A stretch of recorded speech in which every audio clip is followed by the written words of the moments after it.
Hello, I'm going to go ahead and get us started, even though I know many folks are still joining the webinar.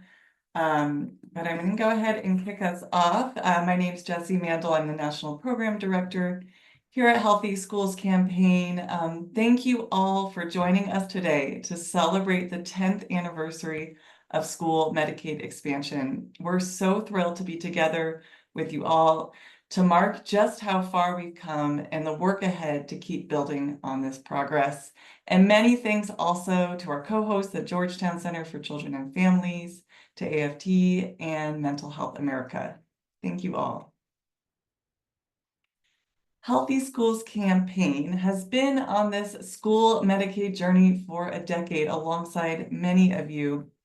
We're a national organization based in Chicago, and we often draw on our work in Chicago schools, where we've seen just how important school health services are for students and how critical it is that we sufficiently and sustainably fund school health, including mental and behavioral health.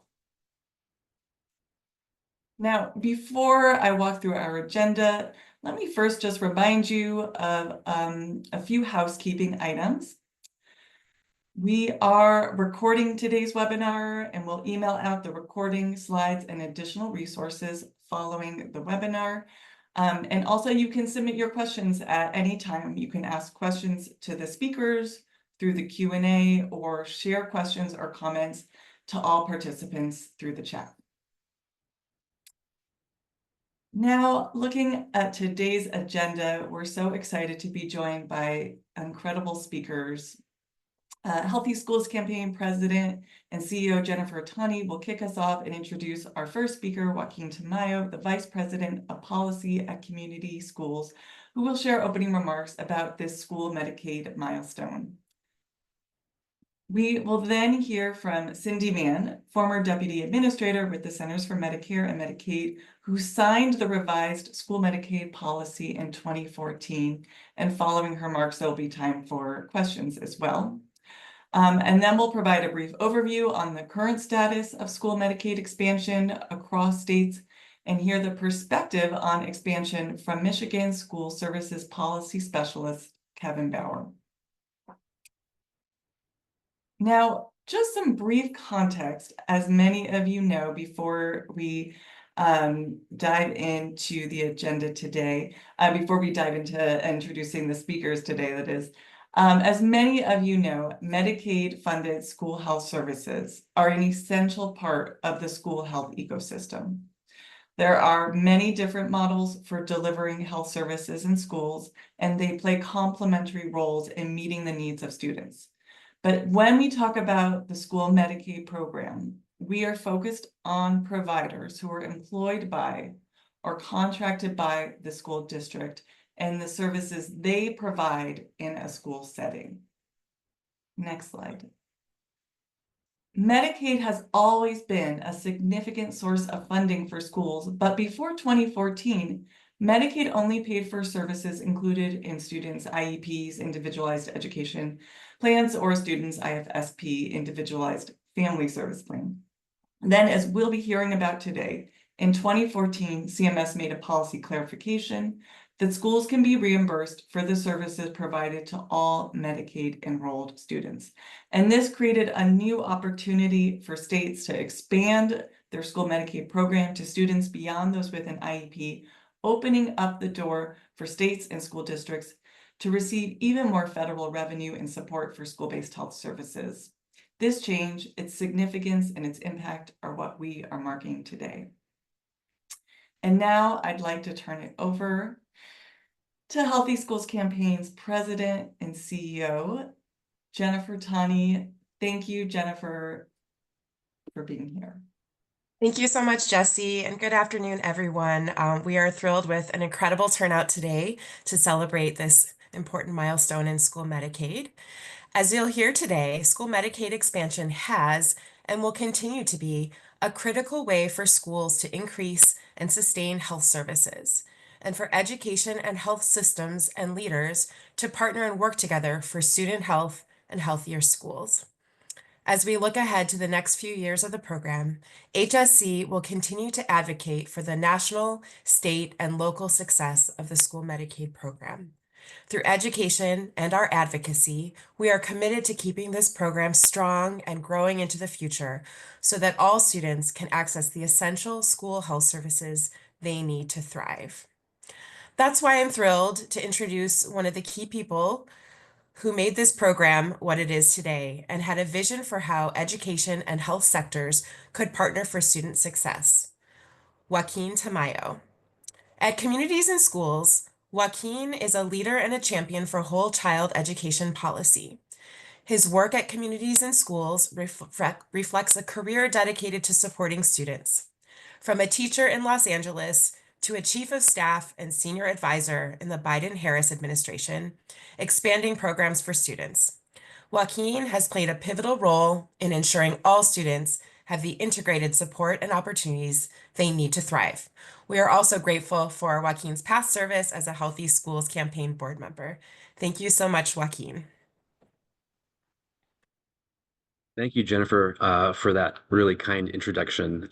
It is, I can't tell you and everybody who's on the webinar today how incredibly gratified I am to be here, not only for the kind invitation to join this dialogue, but also because when we kicked off this work officially back in 2016 at the U.S. Department of Education, I don't think we had any idea that we would be here, 8 years later, or 10 years since the change to the free care rule, celebrating not just the success, but also getting ready for the next phase of this work. So critical at this moment in time, as we still continue to recover from the pandemic, and dealing with lots of challenges, across our country and throughout the world. So I really want to just thank you for the opportunity to speak today about the transformative impact of school Medicaid. For the past decade, we've witnessed an extraordinary partnership between education and healthcare that has fundamentally changed, as I see it, how we support student well-being and academic success. I would encourage you, I know I don't have to say this to anybody here on the webinar, but let's just think for a moment about the last time you had a toothache or you weren't feeling well. I'm still getting over a 3-week cold myself, and how difficult it was to focus on anything else. Now imagine being a child trying to learn multiplication or master reading, dealing with untreated health issues. Those are concerns that are bedeviling any number of families all across our country. And that's the reality for so many of our students. But the good news here is that our school Medicaid partnerships are changing this narrative each and every day. And what makes the partnership between education and Medicaid so powerful is the elegance, as I see it, in the solution that we're creating here, creating sustainable funding pathways for school health services, ensuring that schools can maintain folks like nurses and counselors and other vital health professionals who become then trusted resources and adults in the lives of our students, building those connections which empower students to stay motivated, to stay in school, to support families, and to make sure that they graduate with all the skills and opportunities that they're entitled to in this great country. This isn't just about having a place to get a Band-Aid or an ice pack. It's about creating a comprehensive health support system where children spend most of their day, and that's in school. I want to share that the data tell a really compelling story. Students with access to school health services, as we all know, although I don't know if this is common knowledge yet, show improved academic performances and fewer absences. But the impact is way beyond report cards and attendance records. These students are much more likely to graduate, enter the workforce successfully, and maintain better health throughout their lives. It's a cascade of positive outcomes that starts with a simple premise: healthy students learn better. Healthy students learn better. And that was the mantra, that was the charge that we came out of the gate with 8 years ago when we launched the Healthy Students Thriving Futures initiative. And just want to shine a light that this approach is particularly crucial for children facing the greatest barriers to care, whether they're in our rural areas, from low-income families, students with disabilities, and students who have other complex health and life needs. School Medicaid ensures that these students don't fall through the cracks of our healthcare system or education system. When a child can get their asthma treatment or their mental health support at school, it removes the barriers of transportation, parent work schedules, healthcare access that often prevent them from receiving care.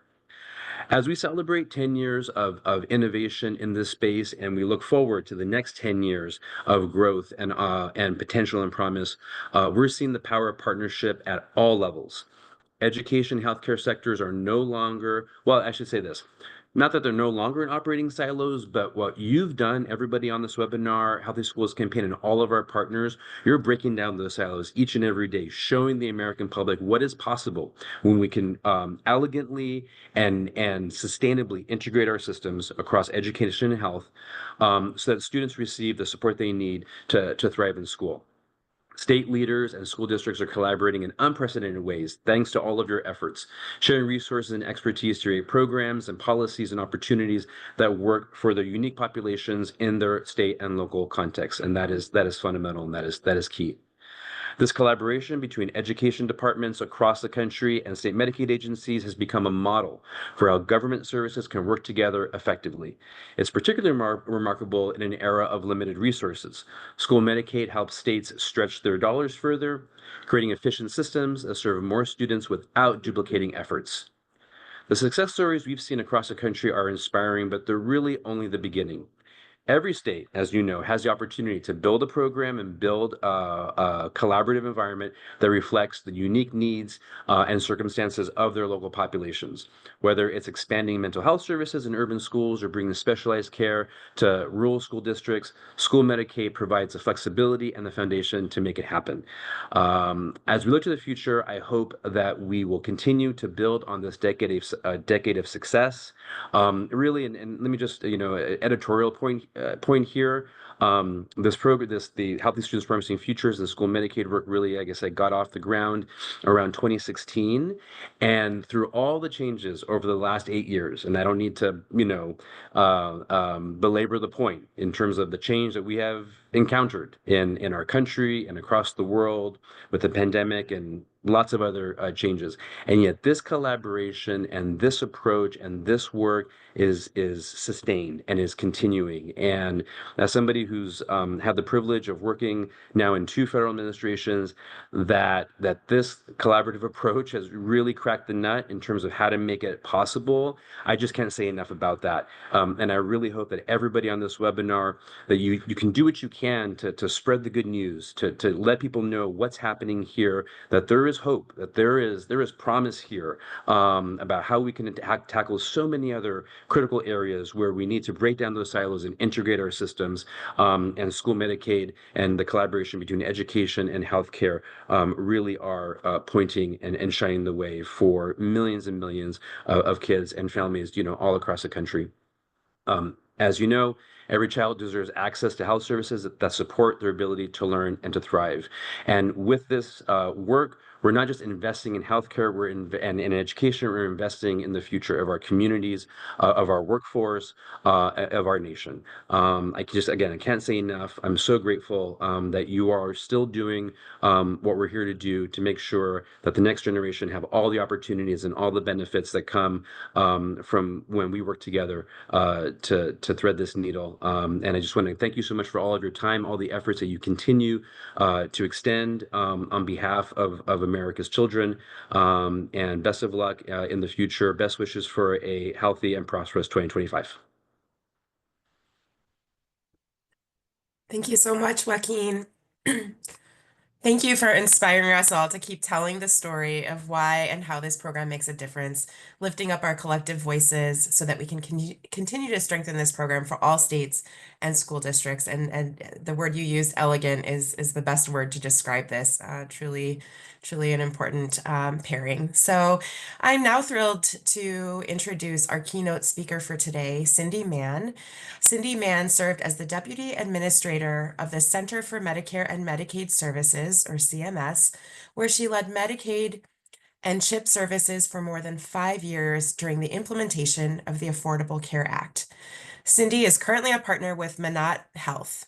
She has over 30 years in federal and state health policy, supporting state health reform, financing, and working to improve health coverage and access for all. Following Cindy's remarks, she will take audience questions, which my colleague Jessie will moderate. Welcome, Cindy.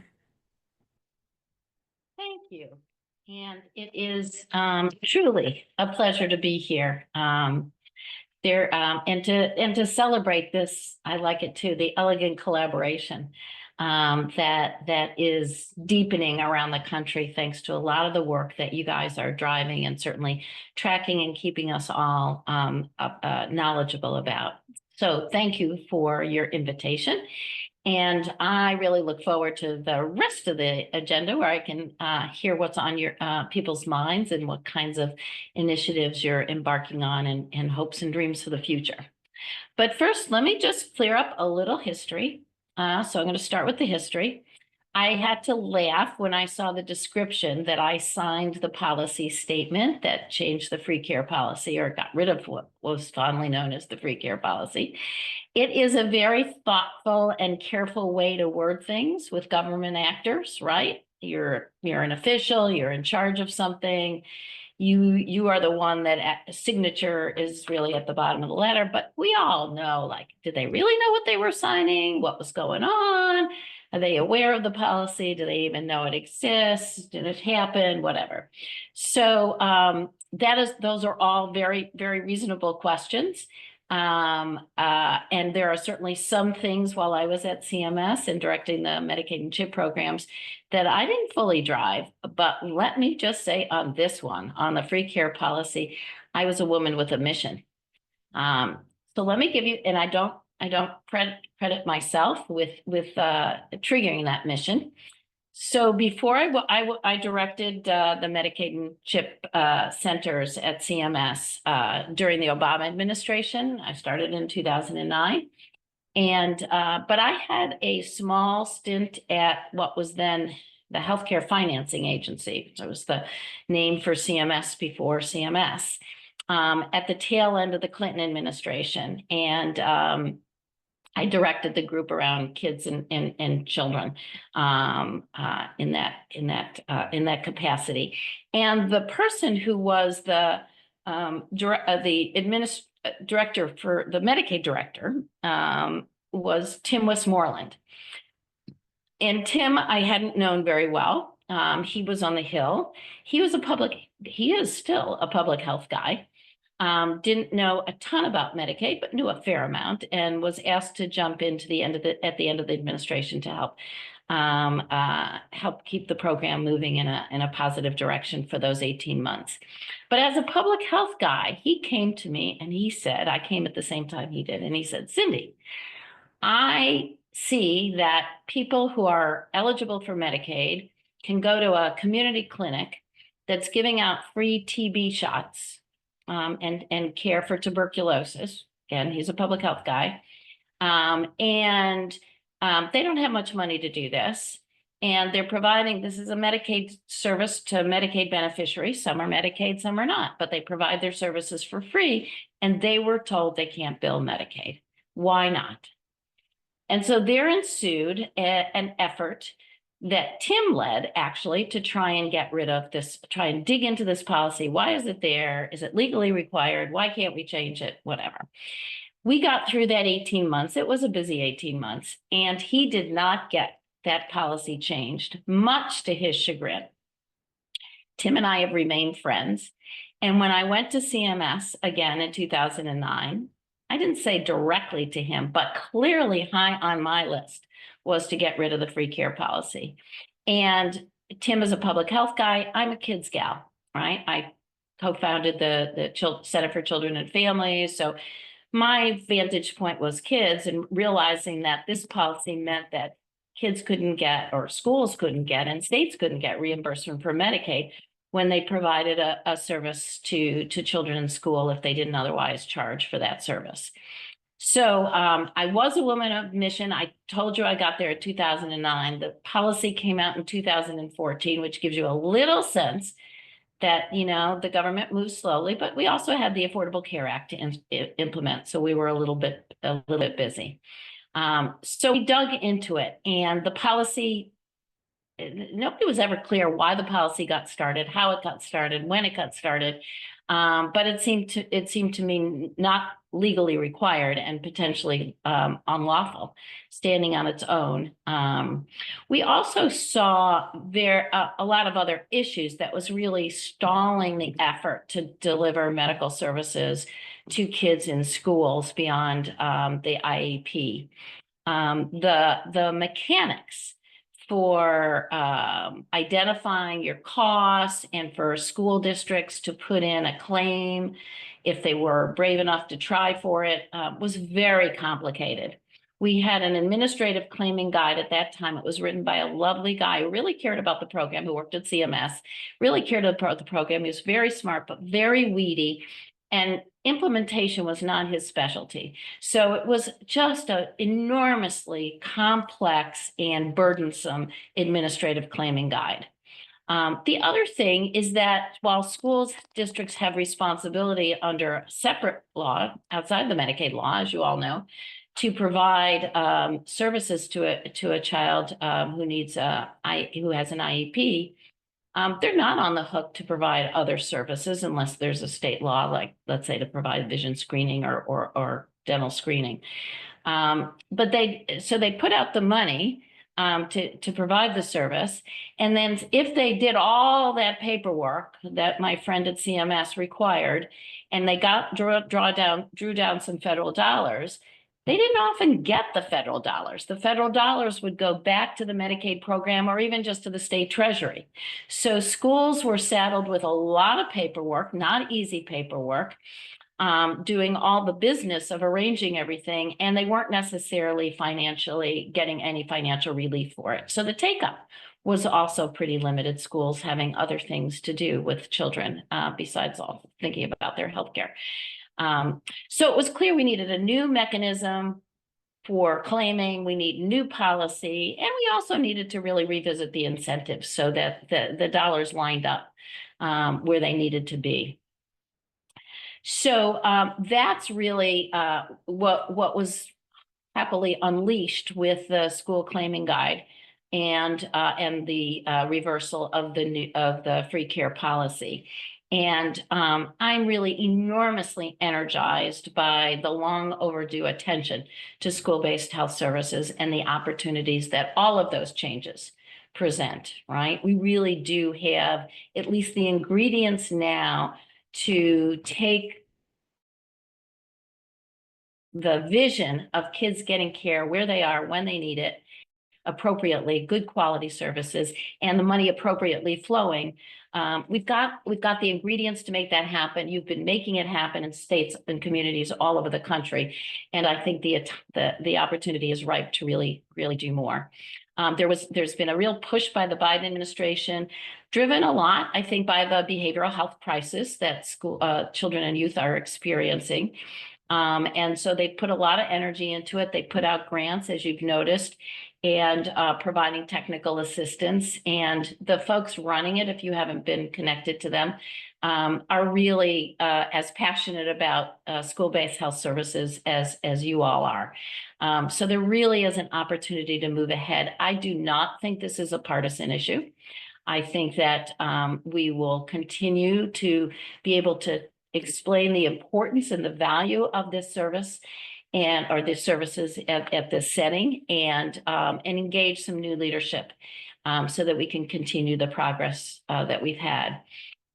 Since I left CMS and since I've been at Manat, I just feel like I should share one experience that I've had, which is for, I don't know, the last 5-6 years, maybe more than that. I've been representing a small nonprofit group that has a mobile van and provides vision services to kids in schools, in Title I schools. And they did it through total philanthropic dollars. These weren't just IEP kids. These were all kids who were screened for vision services and didn't get the glasses and vision care that they ultimately needed. And And they've provided those services with their philanthropic dollars. And they came to me and said, there ought to be a way we can pull down some Medicaid dollars for this service, right? So we've been working in communities across the country, both with Medicaid managed care plans to do reimbursement, direct reimbursement from the state itself, and also set up in I think it's 5 now states, CHIP Health Services Initiative, a CHIP HSI, if you know about that, which was a way to bring in additional dollars to wrap around some of those low-income kids who didn't show up as enrolled in the Medicaid program. So it was really even broader than just the Medicaid financing, but Medicaid plus CHIP. So, and it's, I've gone to a couple of the ceremonies when the kids get their exams, and then if they need glasses, they pick out the glasses that they like. And then they have a little ceremony in their school and they get their glasses and everybody claps. And my God, it is just an amazing experience to watch. And Johns Hopkins did a study showing exactly what you're all talking about, which is, when kids are not well or can't see or have a toothache or whatever the issue is, they can't concentrate in school. And the Hopkins study showed that providing vision services in school, it's not the only service to be provided at school for sure, but it was the one they studied, had the strongest educational value out of all of the other things that the schools were trying to do to engage hard to reach and hard to serve children. Truancy, all sorts of different, behavioral health issues, kids could see. And it turned out to make a big difference, not just on their, straight academics, but also on their behavior, right? And on their excitement about being in school and getting to learn. So I can totally agree with your logic and your mission and all that you're doing. Schools are where the kids are. We know we have access gaps in the Medicaid program where kids who need services aren't getting it in the community for a variety of reasons. And the marriage of the education system with our healthcare system is a perfect way to really fill these gaps that shouldn't exist at all. I hope you've all read recently, or at least been aware of the new EPSDT guidance that came out from the administration. This is not a nice thing to do, to provide these services to kids who are enrolled in Medicaid. It is actually the law. And they must get access to these services, but everybody's looking for the right solutions. School-based services are such an important part of that solution. So I'm thrilled to be here today. I'd love to hear questions, answers, ideas that you're all contemplating. But mostly I want to just thank you for all that you do and the importance of your work. Thank you so much. Thank you so much for being here. And I loved hearing that history too.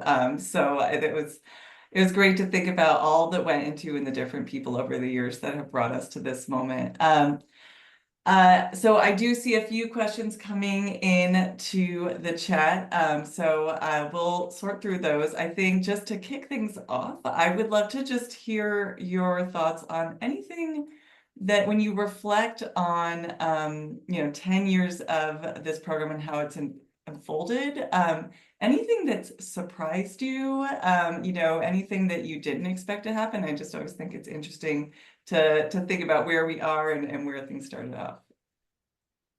Well, on one hand, thank you for your question. On one hand,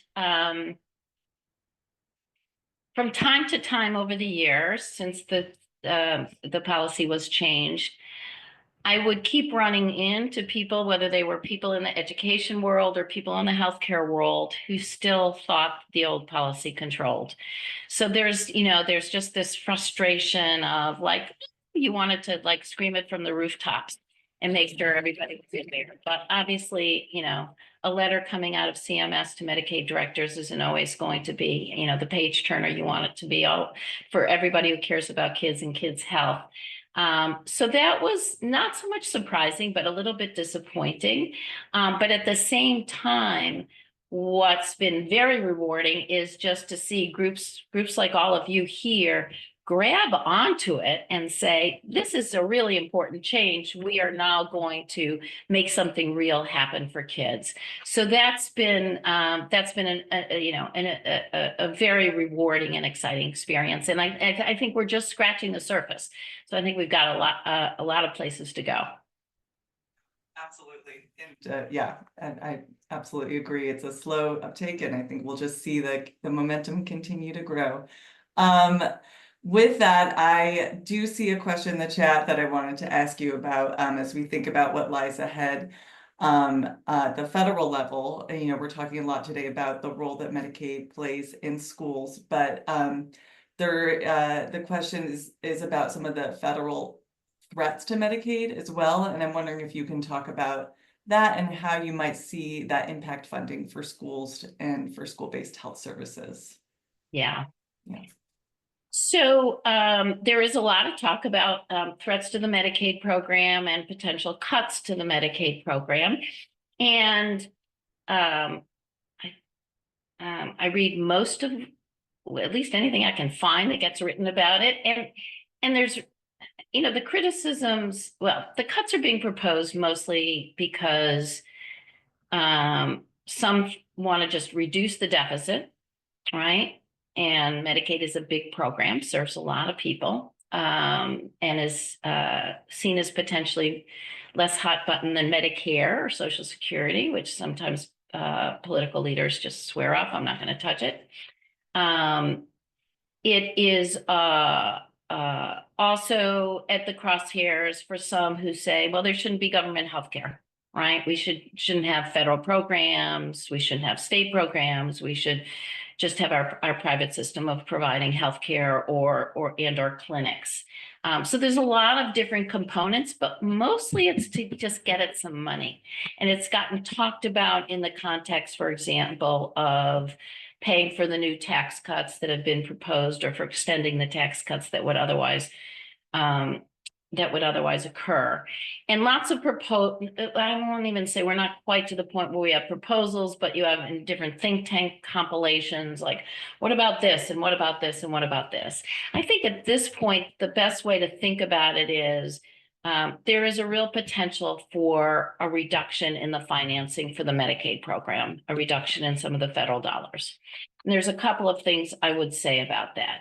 One is, it is not a fait accompli, right? And it is wonderful that you all are talking about it. And the more people, politics is all local, the more everybody is hearing locally, whether it's, you know, letters to the editor of your local paper, talking to your local member of Congress, talking to your, you know, governor's office or whatever, that cuts to the Medicaid program. It's a pretty lean program as it is, as you know, right? The rates are not even close to Medicare rates, never mind commercial rates.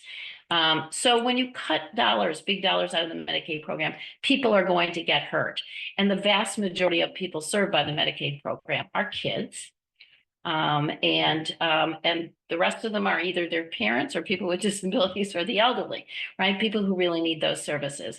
So in the short term, I really think, you know, talking about there shouldn't be cuts to the program. We need these services, and telling the stories of what you're doing in your school-based services and how important it is for the educational, you know, for kids to do well in school. So there may be cuts, but I really do not think we can assume there'll be cuts. And we're actors, and there's things we can do that's, you know, you don't have to be some super budget reconciliation specialist. You just have to know, my goodness, we brought in this many dollars to our schools to provide care for kids. And cuts to the Medicaid program are going to, if they happen, they're going to trickle down in all different places, right? I mean, if they can cut the match rate for the newly eligible people, or if they do this over here, they cut supplemental payments to hospitals over here. Whatever it is, it's a little bit like pushing on a cloud, right? You push over here, and the Medicaid program is not going to be able to just absorb that cut and not have an impact. So nothing is going to be particularly protected at the state level if the federal dollars are reduced. So I don't want anybody to say, oh, we're not going to get our services. I want everybody to think that it's real, but we have the ability to stop it.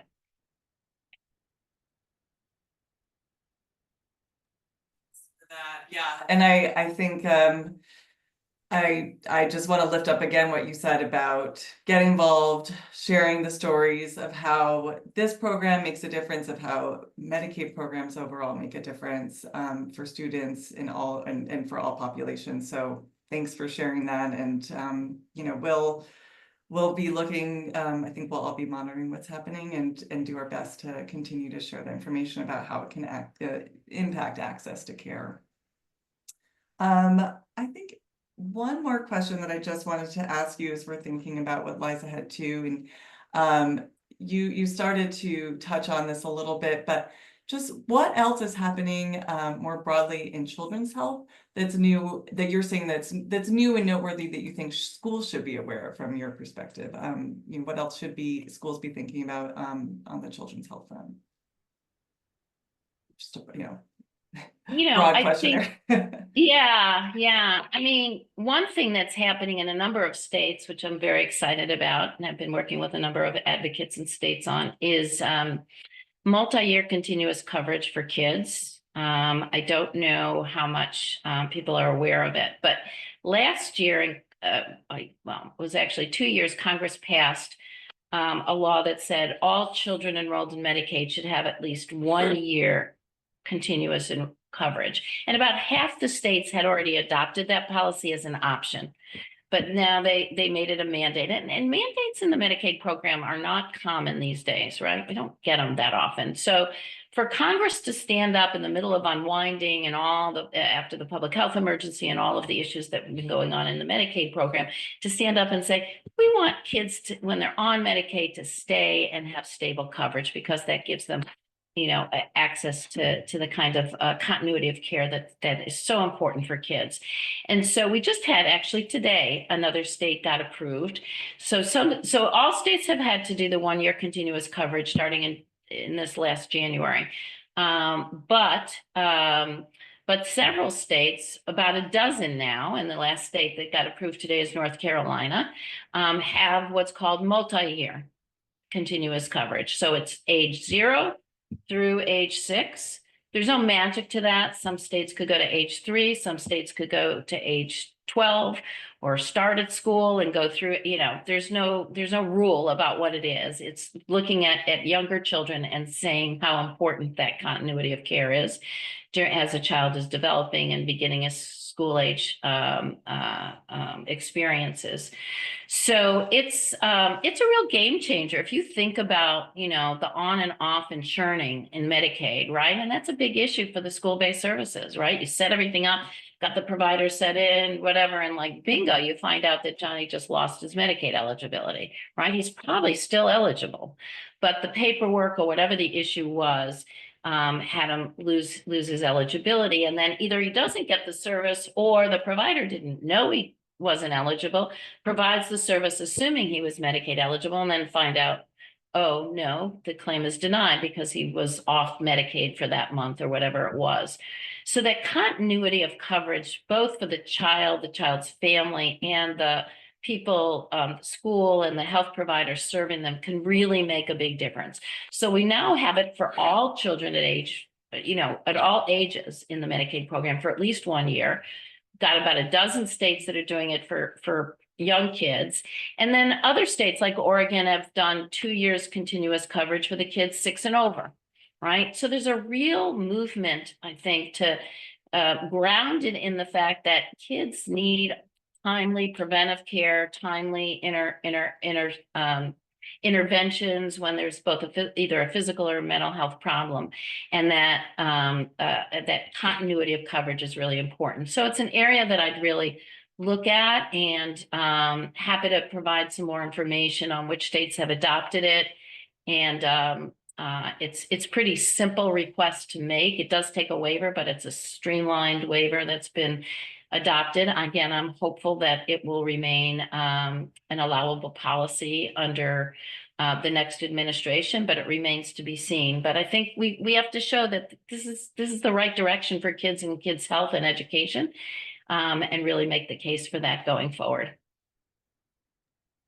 Thank you for sharing that. And I think that is really important in the school context. You know, we need kids to be enrolled in order for this program to continue to thrive. And so just how these programs, you know, helping kids not just only get covered, but stay covered continuously is so critical. So thank you. And yeah, well, we can share that in the follow-up about which states have taken action Great. beyond 12 months.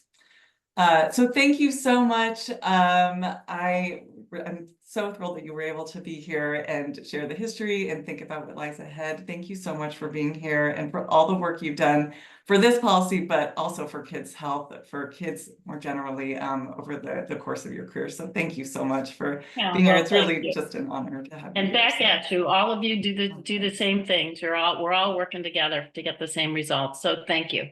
Thank you so much. Thanks for being here. And with that, I'm now going to just take a step back. You know, we heard so much from Cindy about the history of this program and where we've been and what lies ahead, but now just want to just take a quick overview of what the status of state expansions looks like today.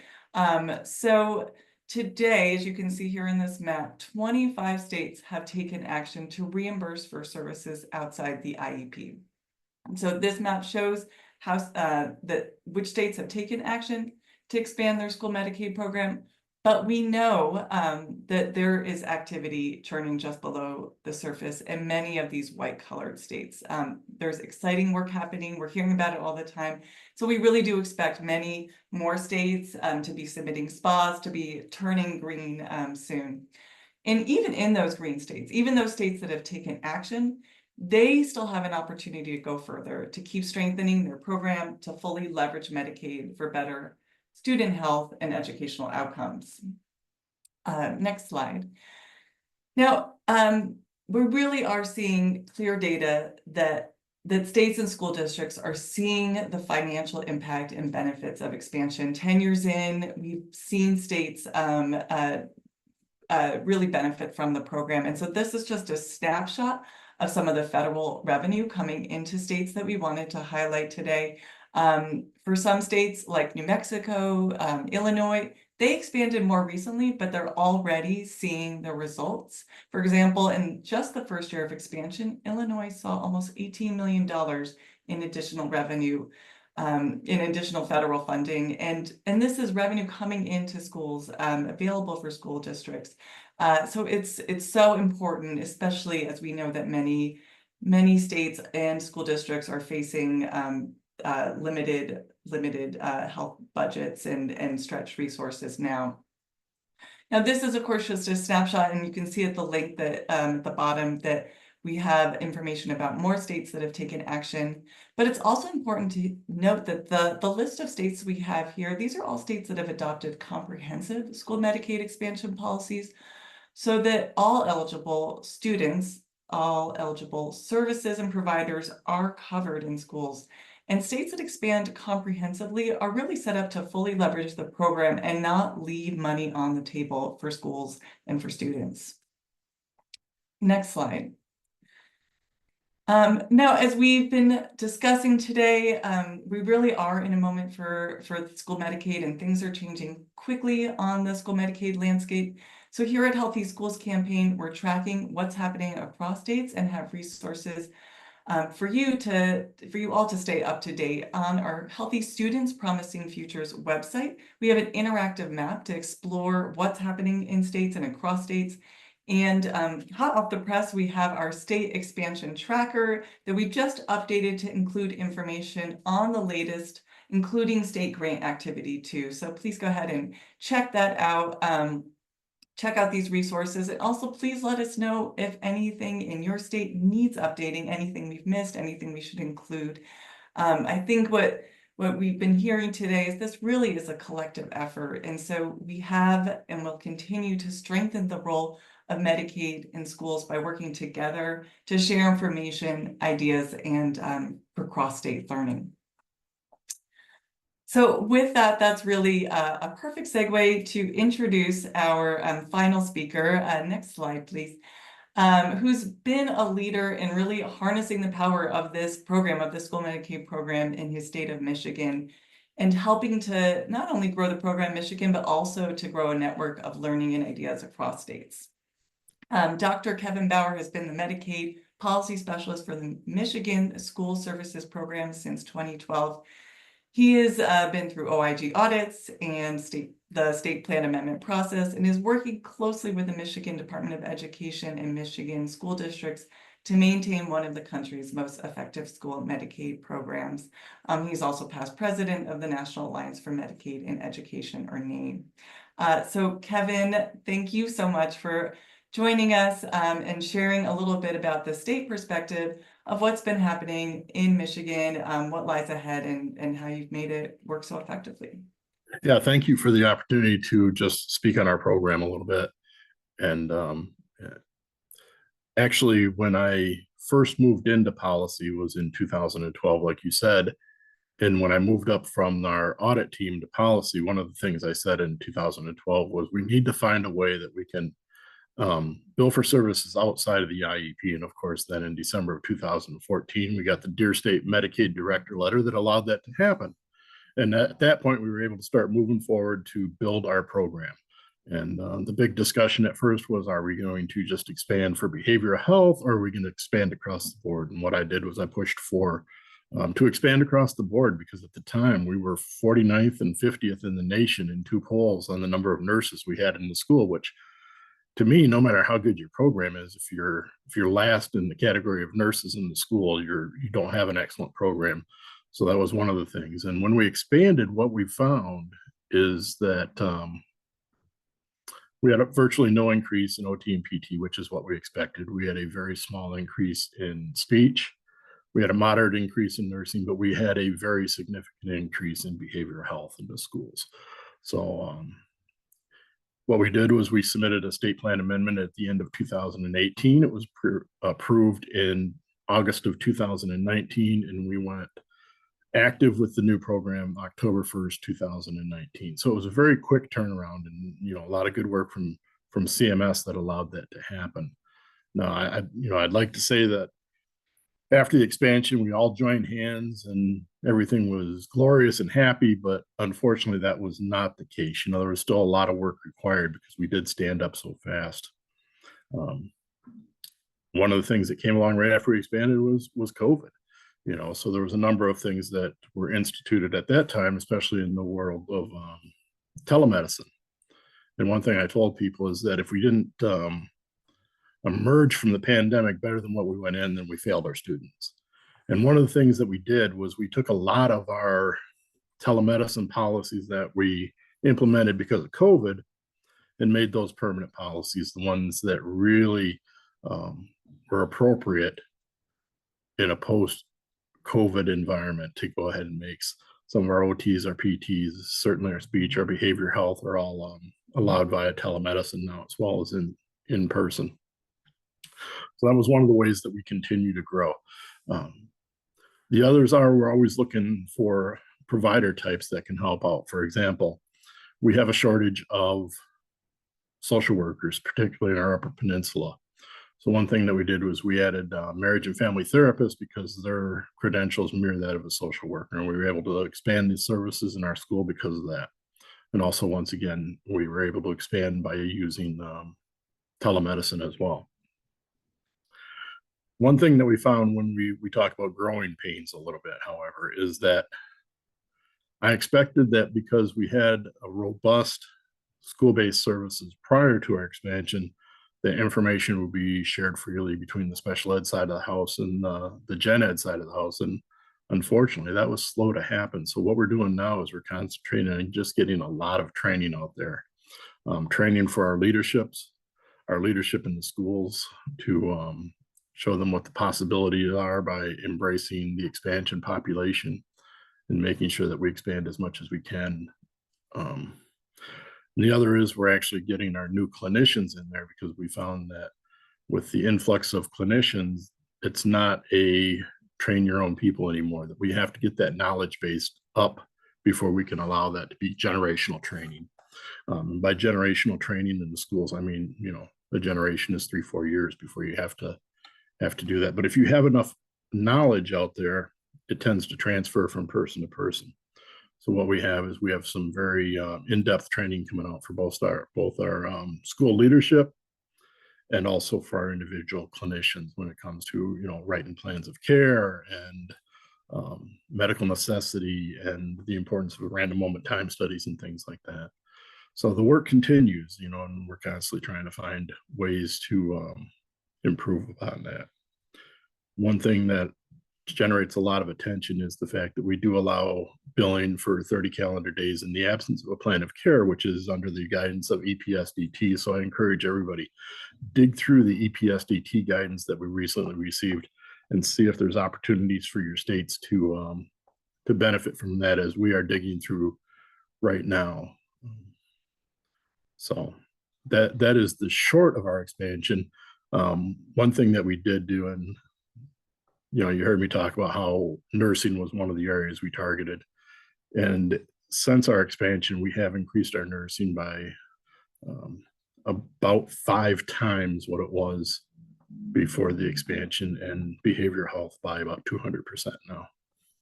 So both significant increases for us, and that equates to a lot more students being seen. So.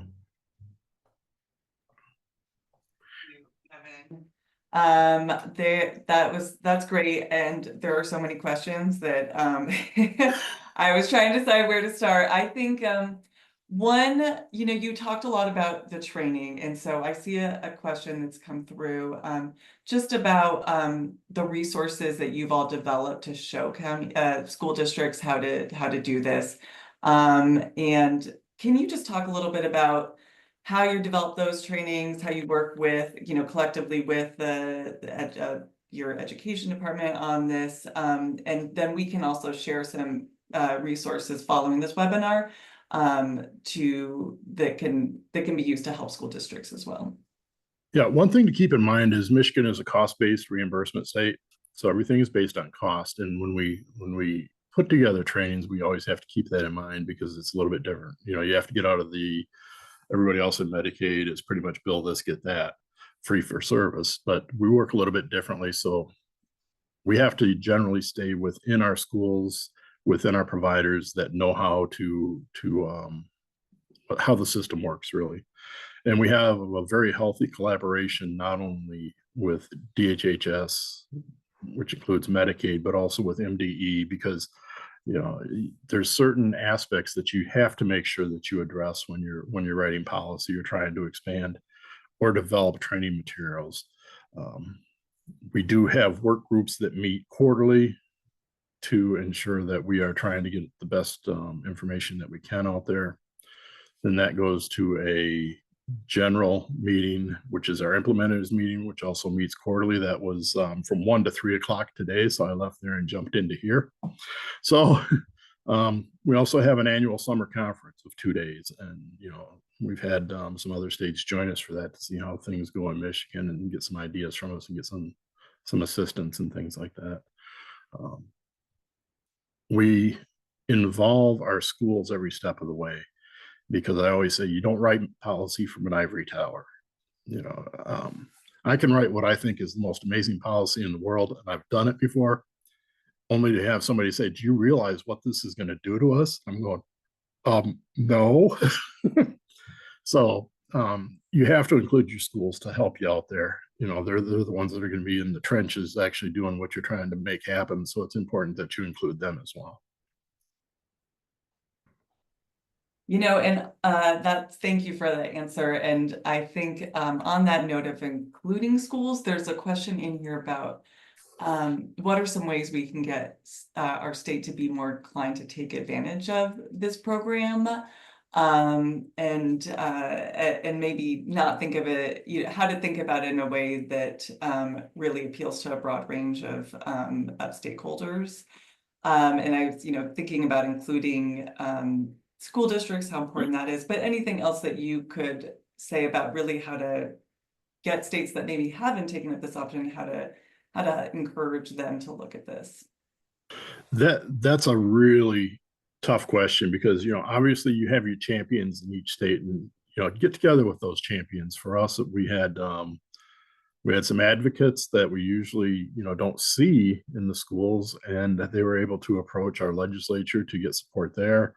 Um, approach your MDE counterpart, or not MDE, Department of Ed counterparts. It's MDE here in Michigan, but approach your Department of Ed counterparts to get their support. If you're a Department of Ed, go ahead and approach your Medicaid counterparts. And by all means, reach out to states that have been successful to help you out along that. Most of us are willing to talk to whoever you need to talk to in the state to gain support. And, the states that have been successful, we can certainly tell our story to help you along that path. Because I know there's a lot of, the first question that comes to mind in most cases is, what's this going to cost us? And that's where, you start talking about how the federal dollars work and things like that, and that can really help out a lot. Absolutely. No, thank you for that. That's really, I think, in the Michigan's example of just how much you've been able to leverage the program and bring in for school districts and for state overall to support training and growth of the program, I think is really a key point that we'll share and continue to lift up. So thank you for that, Kevin. I think we could, I know we could keep going, but I know we're almost at the top of the hour. So thank you so much for being here, for hopping out of your other meeting to join this, and for the work that you're doing to really build such an effective Not a program problem. in I Michigan. appreciate the opportunity. And the three keys I would say to a successful program is collaboration, collaboration, and collaboration. That's what it's all about. Yeah, absolutely. Thank you. Thank you so much. And for all the work you do. So as we wrap up with that, I just want to let you know that we, of course, will be sharing a lot of resources after this webinar. It's great to see all these questions coming in, and we're happy to continue to be a resource.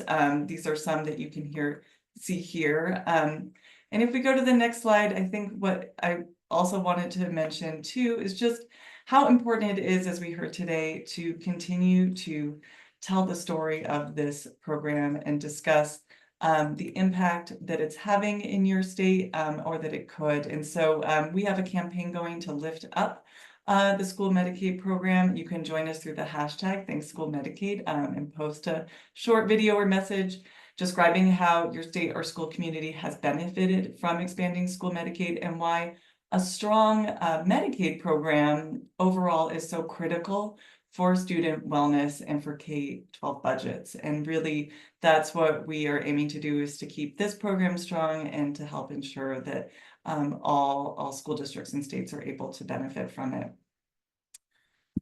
Next slide. So with that, you have our contact information. I want to thank you all for joining us today. As we've mentioned, Healthy Schools Campaign is committed and will continue to provide education and advocacy to our network, to anyone that's signed up for this webinar during this time. So please continue to follow us, stay in touch with us, sign up for our HSC list so you can receive news, action alerts, and together we can continue to build on the success of this program that we've all been so committed to doing. And together we can build a strong program into the future to support the health and the well-being of all students. And that, as you heard just from Kevin, that we collaboratively and collectively can work together to support students and help all students thrive. So thank you all so much for joining us, being part of this 10-year milestone today, and we look forward to continuing to work together into the future. Have a great afternoon. Thanks again.